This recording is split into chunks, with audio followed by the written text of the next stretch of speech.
Shalom, jemaat Tuhan yang saya kasih dalam Tuhan Yesus Kristus. Senang sekali saya masih berjumpa dengan saudara di minggu yang pertama di bulan Agustus. Bagaimana semua saudara dalam keadaan baik? Doa saya semua jemaat di bawah CK4 Outbox Ministry kita semua dalam keadaan baik. Nah, saudara dikasih Tuhan, mari saya ajak kita membuka hati kita. Kita mau berdoa, saya ajak kita sembah Tuhan sama-sama.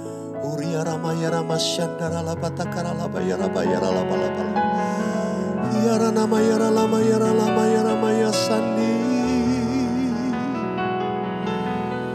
Kinara lama lama lama lama lama lama lama. Syakara labala bala bala bala bala bala. Terima kasih Tuhan, terima kasih. Engkau hadir untuk memberkati setiap kami di rumah-rumah dimanapun umat-Mu beribadah. Tuhan jamah, Tuhan memberkati kami. Oh Tuhan, Engkau menghadapkan wajah-Mu kepada setiap kami.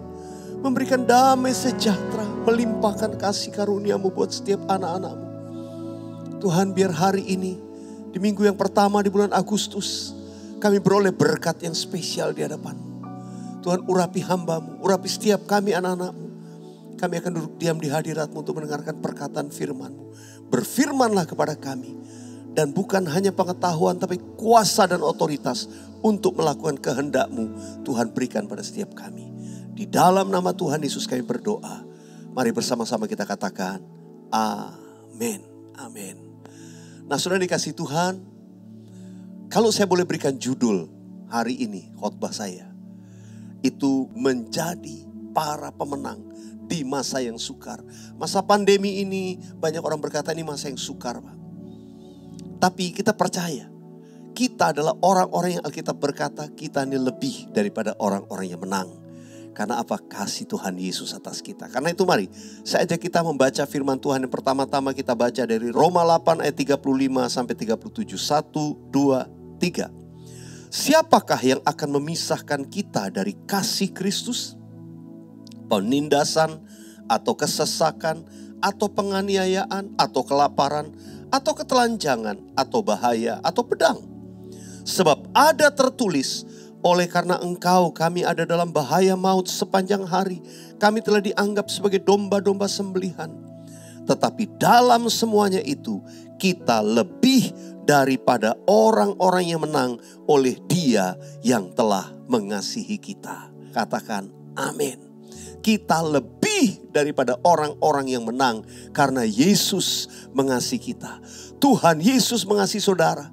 Tuhan Yesus mengasihi saya. Saudara dikasih Tuhan, kuncinya Alkitab berkata, kalau kita itu tinggal dalam kasih Kristus, kita akan disebut orang-orang yang menang. Kita akan disebut para pemenang. Kalau kita tetap tinggal dalam kasih Kristus. Bagaimana kita bisa tinggal dalam kasih Kristus?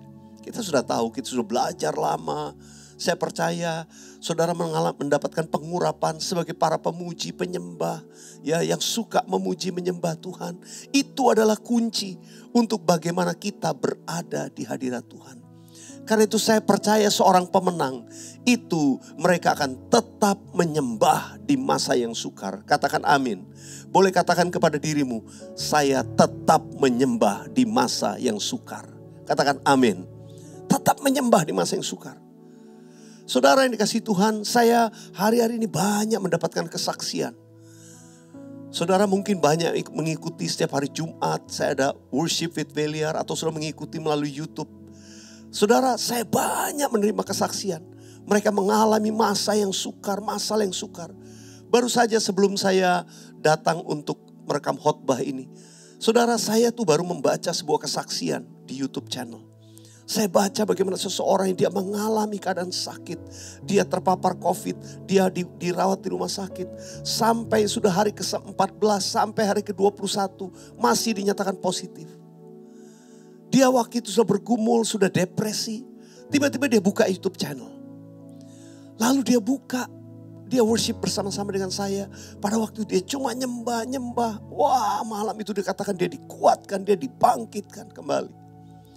Dan pada waktu dia menyembah kedua kali, dia putar lagi semua serial yang lain. Dia putar, dia nyembah Tuhan. Di situ dia dapat dari Tuhan, kamu sudah disembuhkan. Saudara, kemudian dia tes PCR. Begitu tes PCR, pada tanggal kalau tidak salah 30. Ya, 30. Pada waktu di tes PCR, hasilnya ternyata dia masih positif. Dia kaget. Dia penyembahan lagi. Tuhan bilang, kamu sudah negatif. Kamu sudah boleh pulang. Dia gak percaya, akhirnya dia percaya pada firman Tuhan. Dia tes lagi, begitu dites lagi, benar hasilnya sudah negatif. Sudah dikasih Tuhan, di hadirat Tuhan. Dia percaya, dia keluar sebagai pemenang. Dia bersuka cita. Saya percaya ada banyak kesaksian dari saudara pun jemaat di rumah. Yang ketika sudah mengalami masa yang sukar, sudah menyembah Tuhan, di situ sudah mendapatkan kemenangan. Saudara, apapun keadaanmu, apapun situasi, masa yang sukar, respon kita apa? Respon kita menyembah Tuhan. Mengucap syukur, diawali dengan ucapan syukur penyembahan. Saya ingat ada seorang yang mengatakan, Pak, saya baru bersadar, saya selama ini doa. Saya selama ini berdoa, saya ikut memuji Tuhan, tapi fokus saya adalah kesembuhan saya. Tuhan sembuhkan saya, fokus saya. Tapi ketika saya berubah, fokus saya hanya kepada Tuhan. Saya hanya nyembah Tuhan, yang jadi fokus saya gak pikirkan soal kesembuhan saya. Malah saya disembuhkan. Saya mau katakan penyembahan yang sesungguhnya, fokusnya itu adalah Tuhan. Bukan diri kita, bukan masalah kita. Karena itu seorang yang lebih dari pemenang, di masa yang sukar, dia tetap fokusnya kepada Tuhan. Untuk memuji, memuliakan, dan menyembah Tuhan. Yang mau katakan amin. Mari jemaat yang dikasihi Tuhan, angkat tanganmu di hadapan Tuhan. Nyanyikan bersama-sama dengan saya. Yesus, ku sembah Kau, sujud di hadapan-Mu. Keinginan dalam hidupku hanya untuk menyembah-Mu. Sekali lagi pandang pada Yesus. Yesus, ku sembah Kau, sujud di hadapan-Mu. Keinginan dalam hidupku hanya untuk menyembah-Mu. Keinginanku Tuhan, keinginan dalam hidupku hanya untuk menyembah-Mu.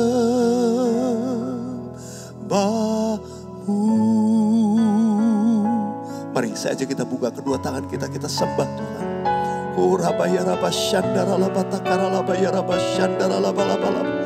Hamba berdoa saat ini pengurapan kesembuhan turun. Saat umat Tuhan memuji menyembah Tuhan, hamba berdoa dalam nama Yesus. Kuasa yang menyembuhkan mengalir justru. Mengalir di rumah-rumah, menyembuhkan keadaan kami.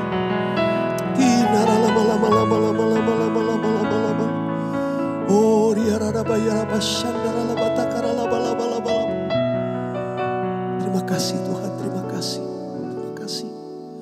Kami mau tetap menyembah di masa yang sukar. Yang mau katakan amin. Yang kedua, bagaimana seorang yang jadi pemenang di masa yang sukar, bahkan lebih daripada orang-orang yang menang. Kita akan membaca bersama-sama dari 1 Yohanes 5 ayat yang keempat. Sebab semua yang lahir dari Allah mengalahkan dunia. Dan inilah kemenangan yang mengalahkan dunia, iman kita. Saudara yang dikasihi Tuhan, Tuhan mau kita hidup dengan iman. Katakan sama-sama iman. Saudara yang dikasihi Tuhan, iman itu mempercayai Tuhan itu ada. Kita percaya Tuhan itu menyertai membela kita. Tapi satu perkara lagi, iman juga mempercayai janji Tuhan atau firman Tuhan. Mempercayai bahwa apa yang Tuhan katakan pasti ya dan amin. Mempercayai apa yang Tuhan firmankan pasti terjadi. Abraham pernah berkata, sekalipun tidak ada alasan untuk berharap, dia tetap percaya. Dia tetap percaya. Bagaimana keadaan kita di masa yang sukar ini? Adakah kita tetap percaya? Saya mau saudara berkata bersama-sama saya tetap percaya di masa yang sukar. Katakan tetap percaya di masa yang sukar.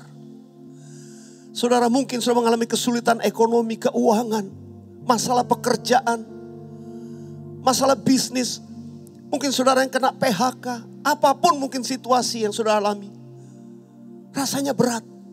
Saya cuma mau katakan kepada saudara, tetap percaya di masa yang sukar. Karena hanya orang-orang yang hidup dengan iman itu akan mengalahkan dunia. Saudara, kita akan lebih dari pemenang kalau kita tetap percaya. Tapi percaya kepada apa? Harus ada dasarnya. Firman Tuhan yang saudara pegang. Setiap orang yang minta didoakan oleh saya atau bertanya kepada saya tanya. Tuhan tuh ada berbicara firman tertentu enggak? Atau kamu ada baca firman Tuhan? Kalau enggak baca firman Tuhan, baca. Doa. Baca firman Tuhan, nanti kau akan menangkap pesan Tuhan. Dengar khotbah mungkin melalui YouTube. Ikuti setiap mungkin pelajaran firman Tuhan yang sudah dapatkan. Di situ nanti sudah akan nangkap pesan Tuhan.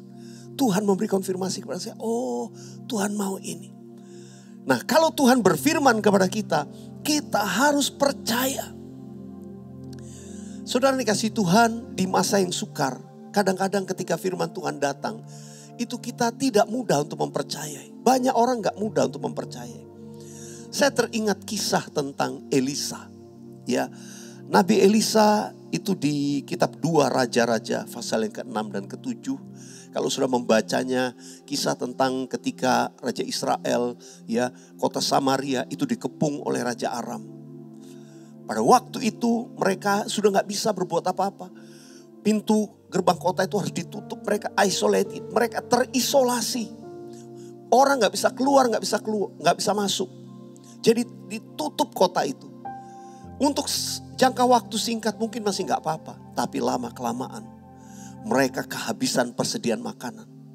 Lama-kelamaan mereka mulai mengalami kesulitan. Bahkan ada sampai seorang wanita rela dia membunuh anaknya untuk bisa jadi makanan.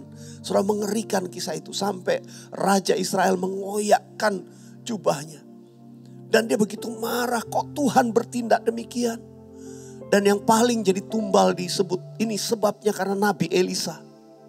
Pada waktu itu adalah Nabi Elisa. Akhirnya raja mengirimkan utusan kepada Nabi Elisa. Ya, ajudan raja kirim ini orang penting untuk berbicara kepada Nabi Elisa. Pada waktu itu Elisa dengan gampangnya langsung ngomong, Tuhan berfirman hari ini juga. Ya. Tuhan berfirman bahwa akan terjadi, saya mungkin membacanya, saudara bisa membaca sendiri di ayatnya. Kira-kira tuh intinya akan terjadi itu harga begitu murah sekali.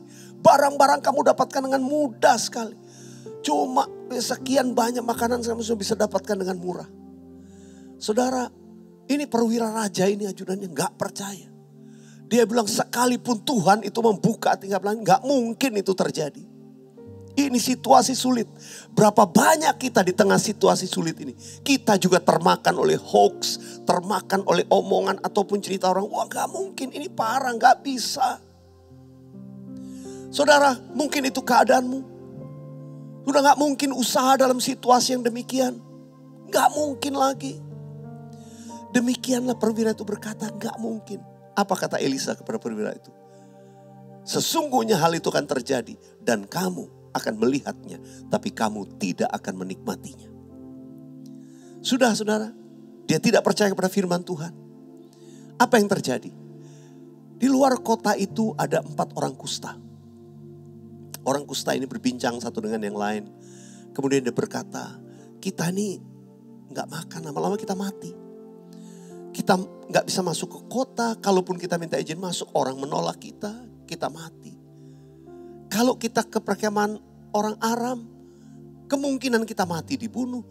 Tapi kalau mereka berbaik hati ya masih mungkin kita dapat makanan. Karena mungkin mereka lihat kita orang kusta. Kira-kira begitulah dialog mereka. Akhirnya mereka putuskan, udah kita nekat, mati pun udahlah. Pergi ke perkemahan orang Aram. Begitu mereka sampai ke sana kaget. Itu perkemahan kosong melompong. Tapi semua makanan, perbendaraan, harta benda yang dibawa oleh pasukan yang begitu banyak itu ditinggalkan. Semua kosong. Seolah-olah tentara itu berlari ketakutan tanpa sempat mengambil barang satupun. Dan demikianlah Tuhan berperang bagi Israel. Apa yang difirmankan oleh Elisa itu terjadi luar biasa. Saudara, 4 orang kusta ini menikmati kelimpahan. Tiba-tiba mereka berkata, "Loh, kok teganya kita makan enak, orang-orang di dalam kota itu menderita. Ayo kita laporkan saja ke sana." Akhirnya mereka laporkan. Mereka datang ke pintu gerbang kasih tahu, "Ayo banyak makanan, gak ada tentara Aram." Wah, orang di dalam gak percaya. Wah, ini mungkin jebakan dan sebagainya.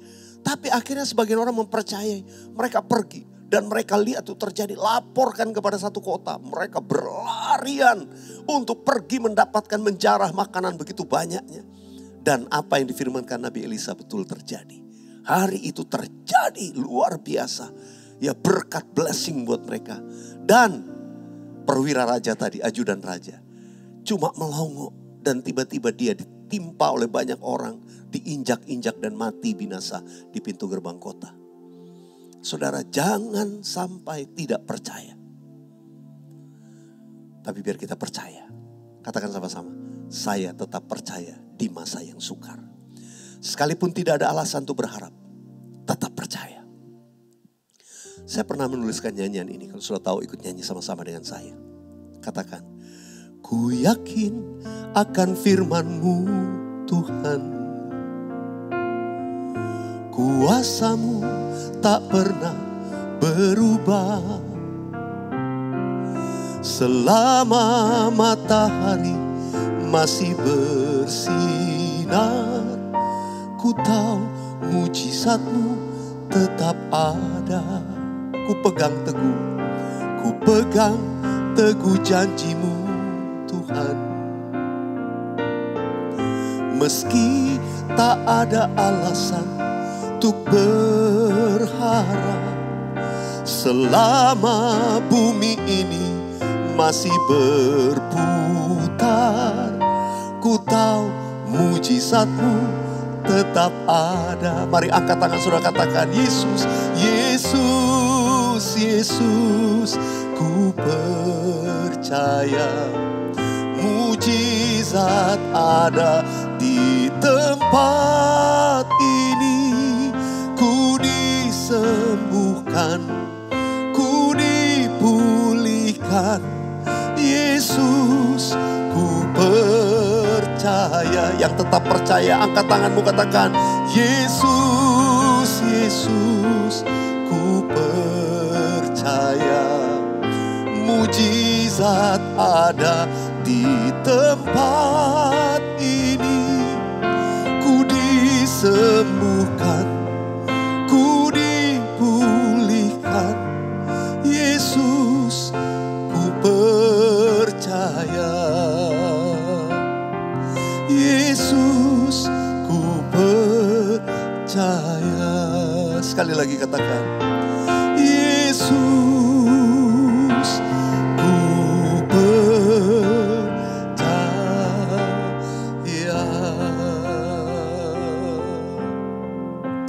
Engkau lihat Tuhan, pernyataan umat mereka yang tetap percaya. Tuhan bela. Oh Tuhan, Engkau bertindak sesuai dengan iman anak-anak-Mu. Dan hamba-Mu percaya saat ini juga Engkau bertindak membela mereka, menolong mereka. Sehingga mujizat itu terjadi. Yang percaya katakan amin. Saudara, mari katakan sekali lagi, saya tetap percaya di masa yang sukar. Amin. Hal yang ketiga, bagaimana seorang pemenang di masa yang sukar? Haleluya. Saya ajak kita membaca Yohanes 4 ke 34. Yohanes 4 ayat 34 ini sebelum kita baca, saya ceritakan dulu kisahnya ketika Tuhan Yesus bersama dengan murid-muridnya pergi ya melintasi daerah Samaria. Mereka sampai di sumur Yakub dan kemudian Tuhan Yesus menyuruh murid-muridnya untuk pergi membeli makanan ya. Beli makanan di desa terdekat ya, makanan dan minuman. Sementara Tuhan Yesus menunggu di dekat perigi Yakub itu, dan di situ dia melihat seorang perempuan Samaria dan Tuhan Yesus kemudian menyampaikan satu firman tentang penyembahan. Barang siapa menyembah Bapa, ia menyembah dalam roh dan kebenaran. Dia menginjil kepada wanita ini, dia memberitakan kabar baik. Dan Pada waktu itu wanita ini akhirnya kemudian pergi ke kota dan menyampaikan tentang Yesus. Dan hari itu satu kampung, satu desa itu menjadi percaya kepada Yesus. Tuhan Yesus melayani mereka. Lalu murid-murid Tuhan Yesus kemudian ketemu dengan Tuhan Yesus dan berkata, guru ini malah melayani orang banyak. Padahal kan tadi lapar, tadi kan mau makan. Lalu Tuhan Yesus berkata, ini di ayat ke-34. Kita baca sama-sama, 1, 2, 3. Kata Yesus kepada mereka, yaitu murid-murid Tuhan, makananku ialah melakukan kehendak Dia yang mengutus aku dan menyelesaikan pekerjaannya. Saudara, kadang-kadang kita lapar, kadang-kadang kita mungkin dalam keadaan yang kita memerlukan bantuan orang lain.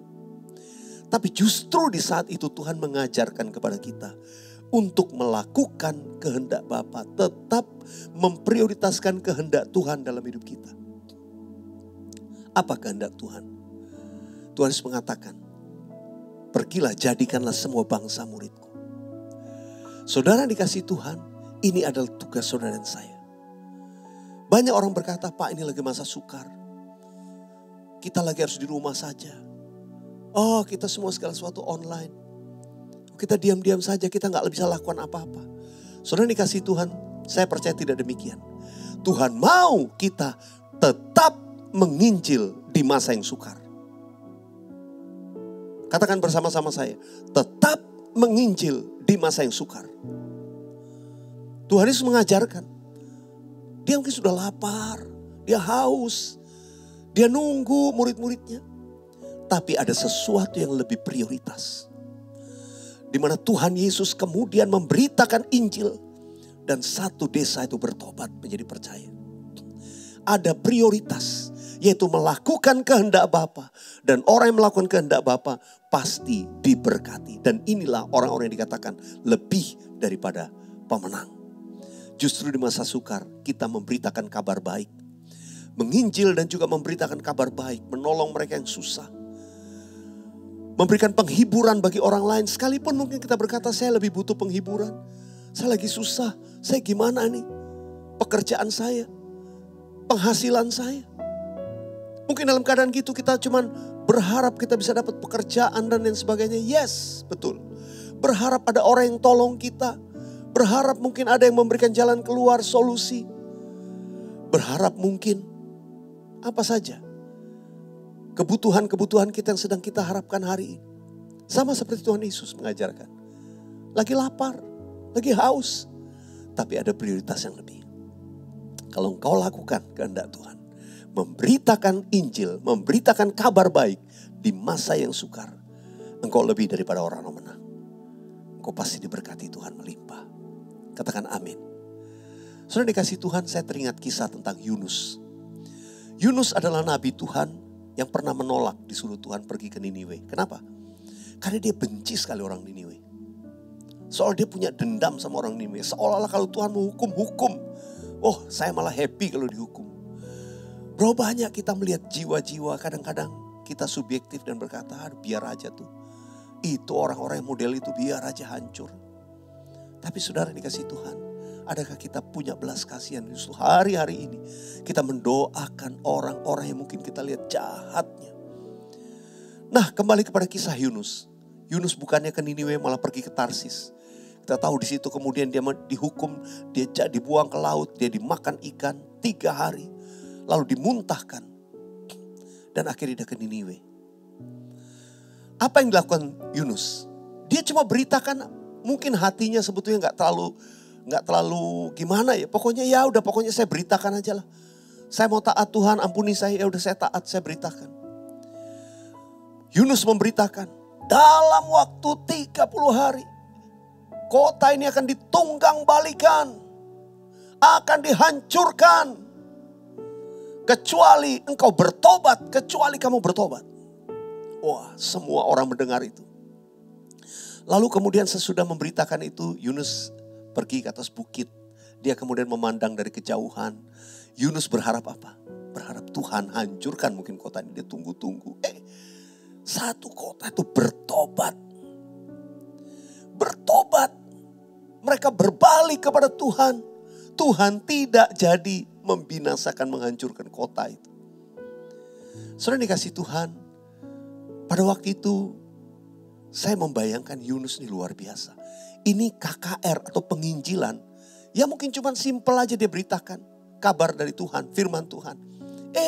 Satu negeri itu, satu kota itu bertobat. Kalau saya ngomong satu negeri zaman dulu kayak begitu. Saudara. Ya mungkin hanya satu area gitu. Mereka bertobat. Saudara bayangkan. Yunus ini hebat nih, penginjil luar biasa. Mungkin kita pikir begitu. Padahal kalau kita tahu kisahnya, Yunus tadi mungkin hatinya tuh, dia awalnya benci kepada orang-orang Niniwe. Saudara, ketika saya mulai coba mempelajari di dalam sejarah kota Niniwe, saya baru tahu kenapa penginjilannya Yunus tuh begitu efektif. Saudara coba tangkap baik-baik, ini saya coba tuliskan beberapa fakta tentang kota Niniwe tadi. Nah saudara, kota Niniwe itu pada waktu kisah Yunus ini dibuat itu sekitar tahun 760 sebelum Masehi. Perhatikan, ini sebelum Masehi. Jadi kalau sebelum Masehi, saudara, kalau tahunnya makin maju itu akan menuju angka 0 gitu ya. Jadi anggapannya ini tahun minus ya. 760 sebelum Masehi, sekitar itu. Nah, pada masa itu daerah wilayah daripada Niniwe itu dikuasai oleh Raja Asyur dan 3. Ada beberapa kejadian yang signifikan yang terjadi pada periode itu. Tahun 765 sebelum Masehi itu terjadi wabah besar. Kemudian 2 tahun kemudian tahun 763 terjadi gempa bumi besar melanda daerah itu. Gempa bumi. Mereka alami bencana. Lalu kemudian tahun 759 terjadi lagi wabah yang besar lagi. Membinasakan banyak orang. Tiba-tiba kemudian Yunus datang. Yunus memberitakan kalau kamu tidak bertobat, kota ini akan ditunggang balikan. Saudara bayangkan, ketika mereka mengalami bencana berturut-turut, lalu seorang nabi Tuhan datang dan memberitakan, kira-kira gimana? Itu satu negeri langsung bertobat. Bertobat cari Tuhan. Saudara dikasih Tuhan dengar. Waktu saya mempelajari ini saya baru ngerti. Yunus ini bukan hebat-hebat banget saudara. Satu bangsa bisa bertobat. Dia mungkin hatinya juga gak enak. Tapi waktu dia beritakan itu. Tuhan sudah buat persiapan. Tuhan yang sudah buat persiapan untuk kota Niniwe itu bertobat. Melalui apa? Melalui goncangan tadi. Terjadi wabah besar, terjadi gempa bumi. Saudara dikasih Tuhan, kalau ingat kisah ini, mari kita lihat keadaan kita hari-hari ini. Bukankah Tuhan sedang mempersiapkan banyak orang untuk bertobat? Masa sukar ini juga diizinkan supaya hati banyak orang terbuka untuk percaya berita Injil. Ini waktunya. Justru kita menginjil di masa yang sukar. Beritakan kabar baik. Mungkin dimulai dengan perbuatan baik. Lalu beritakan Injil. Saudara bisa lakukan dua-duanya. Saudara bisa lakukan online. Kalau nggak bisa secara fisik. Lakukan telepon teman-teman lama. Saudara mungkin memberitakan Injil melalui cara yang sekarang ini Tuhan sedang berikan. Bukakan. Tidak ada yang mustahil. Banyak orang menjadi percaya, bertobat kepada Tuhan Yesus. Yang mau katakan, saya mau memberitakan kabar baik di masa yang sukar. Saya mau mengajak kita seperti Tuhan Yesus berkata di dalam Yohanes 4:34 tadi.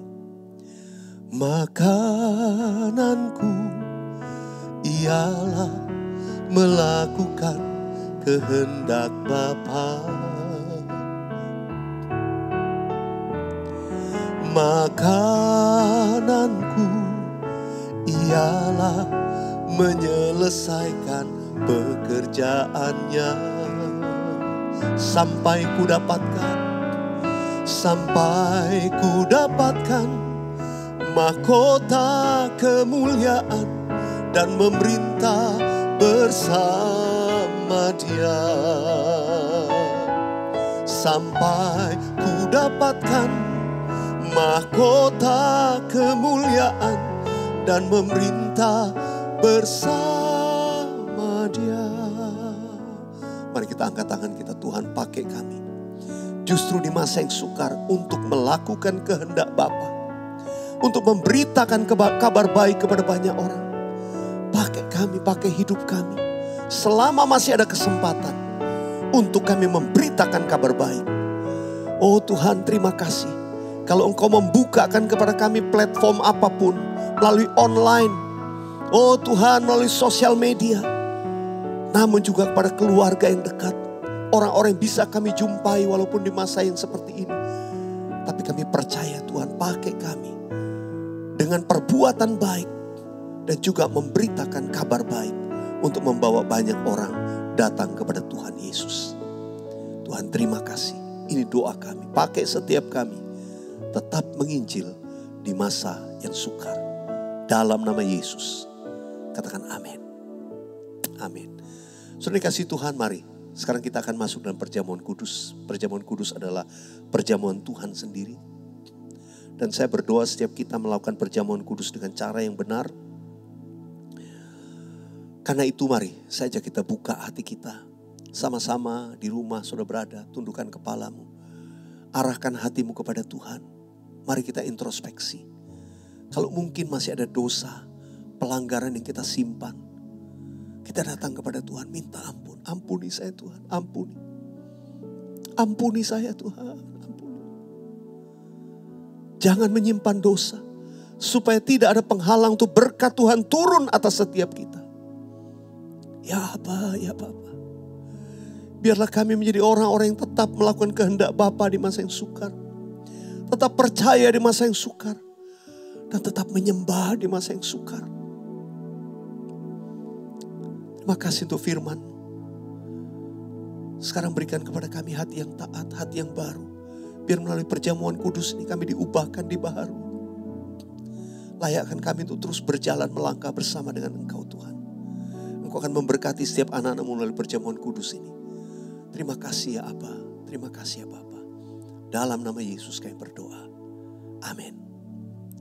Saudara yang sudah menyiapkan roti dan anggur, mari kita siapkan roti di tangan kanan kita.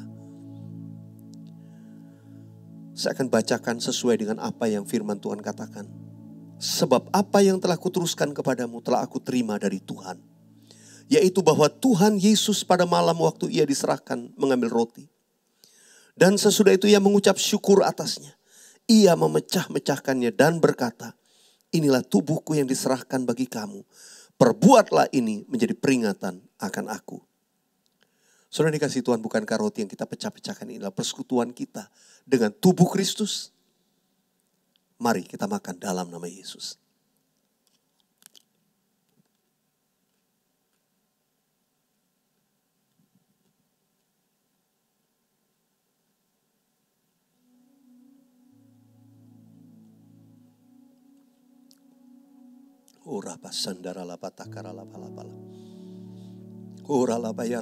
Mari sambil saudara memakan roti ini, imani bahwa ini adalah tubuh Kristus yang dipecah-pecahkan. Dan Alkitab berkata, oleh bilur-bilur Yesus kamu disembuhkan. Aku berdoa dengan iman, saat ini ada banyak yang disembuhkan oleh Tuhan. Dalam nama Yesus. Mari sekarang kita angkat cawan di tangan kanan kita tinggi-tinggi. Demikian juga Yesus mengambil cawan sesudah makan, lalu ia berkata, cawan ini adalah perjanjian baru yang dimeteraikan oleh darahku. Perbuatlah ini setiap kali kamu meminumnya menjadi peringatan akan aku. Jemaat yang dikasihi Tuhan, bukankah cawan pengucapan syukur yang atasnya kita ucapkan syukur ini adalah persekutuan kita dengan darah Yesus? Amin. Mari kita minum dalam nama Yesus.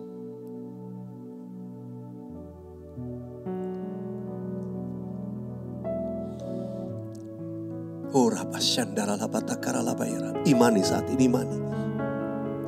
Kita beroleh hidup oleh darah Yesus. Kita disucikan oleh darah Yesus. Kita beroleh kemenangan karena darah Yesus. Saudara dan saya menjadi orang-orang yang lebih dari pemenang karena darah Yesus. Menyucikan kita, menghidupkan kita. Mari angkat penyembahan di hadapan Tuhan.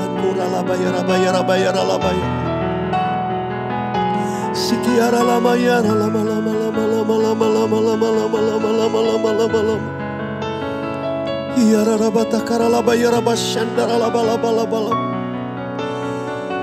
Tuhan katakan tetap menyembah di masa yang sukar.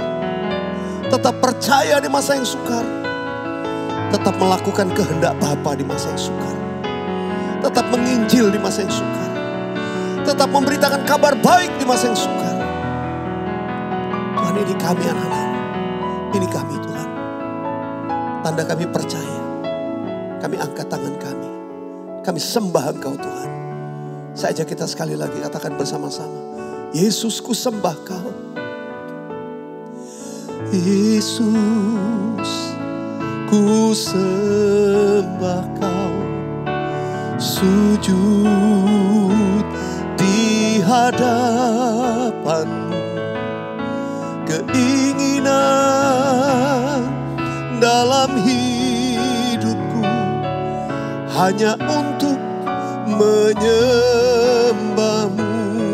Keinginanku Tuhan, keinginan dalam hidupku hanya untuk menyembah-Mu. Keinginan dalam hidupku hanya untuk menyembah-Mu.